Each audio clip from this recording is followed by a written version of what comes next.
No one was really surprised when Amazon declared it was an absolute and total victory for Rings of Power, because so many of the articles leading up said from insiders that's exactly what they were going to do because they need this to be a success. Right. Amazon told us that 25 million people saw the Rings of Power on the first day, the first 24 hours. Now, a lot of people noticed that they used an interesting term. They said that many people sampled the premiere of the highly anticipated series. Right. What does sample mean? Well, they did not explain. They didn't really explain anything about those numbers, but they said 25 million. And really, until we get any third-party information, we weren't really going to be able to do anything to say that's good, that's bad, whatever. Now that's starting to come out, and it's looking a little bit lopsided when it comes to House of the Dragon and Rings of Power. Samba TV, Prime Video's The Rings of Power fall short of Stranger Things 4, Obi-Wan Kenobi debuts, and in fact, which I think is more important because they're happening right now, House of the Dragon. Look at these numbers. 1.8 million US households watched the premiere of Lord of the Rings during its first 4 days on Prime Video. Compare that to what we have for House of the Dragon just a few weeks before. 4.8 million on HBO Max and on HBO. Those are big numbers because this is the primary competition. And for people that aren't quite sure what Samba TV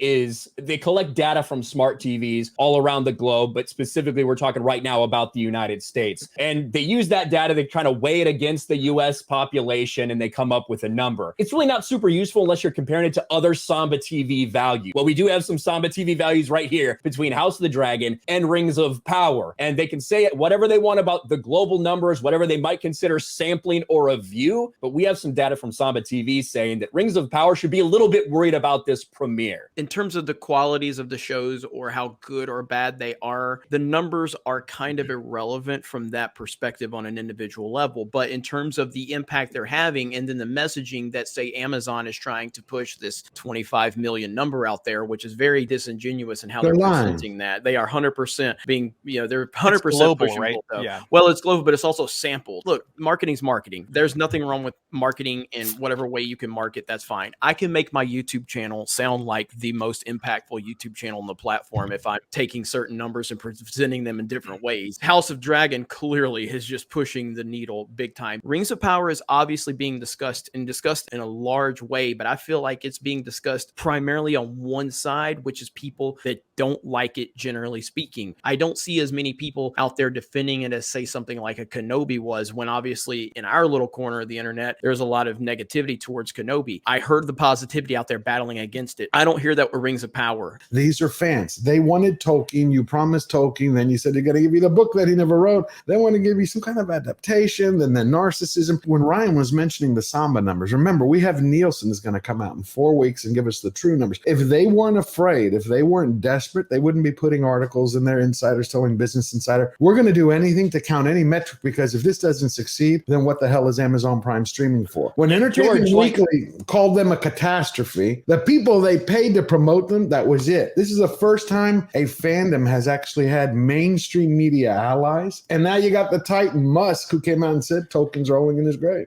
That's it. The logical question is, if you take Amazon at face value with the 25 million global viewers, if you just take it at face value, if you really have 25 million people watching this on the first day, first 24 hours, that's what they said. Why are you not activating your reviews? Yeah. Why are you still hiding your reviews on your site? Even though you claim that you were going to do it 72 hours later, it's been 72 hours, it's been 96 hours, basically. They still haven't made it available. Either the feedback is just that bad, not just from trolls, but from the overwhelming, everybody that's watching it, or maybe that's not reality, and maybe you're trying to count people who watch, they watched episode 1 and they watched episode 2, and people that maybe saw a preview at the end of another thing they watched. That might be the way they're getting all these numbers. There's a couple interesting things that we need to take away from Samba TV as well, because again, it's not even about necessarily the overall number, it's about comparisons. And that's why kind of Samba TV, that's why it's important to compare it to other things Samba TV. The debut of Netflix season 4 volume 1 episode 1 generated 2.9 9 million US households, and the debut of Obi-Wan Kenobi on Disney Plus saw 2.1 million US households turn in. So the Disney Plus one is the important one that I think, because 2.1 million for Disney Plus, which has around 45, 46, 47 million domestic, so US and Canada subscribers compared to Amazon Prime Video. So I think that that is a number they think they should probably be beyond. You know what I mean? When you look at the size. So for it to fall short of even that, I think it's a big deal. Also, this is interesting. Indeed, 1.8 million US households watched Lord of the Rings, Rings of Power Episode 1 during the first 4 days. Another 1.3 million watched Episode 2 through those first 4 days. So of all the people that tuned in, 25% of them over 25% didn't bother to watch Episode 2. And I think that that's pretty big, especially when you have things happening like this. House of the Dragon Episode 2 viewership inches up 2% from last week's premiere episode. And that's not just, hey, click next on Prime. That's tune in the next week to watch.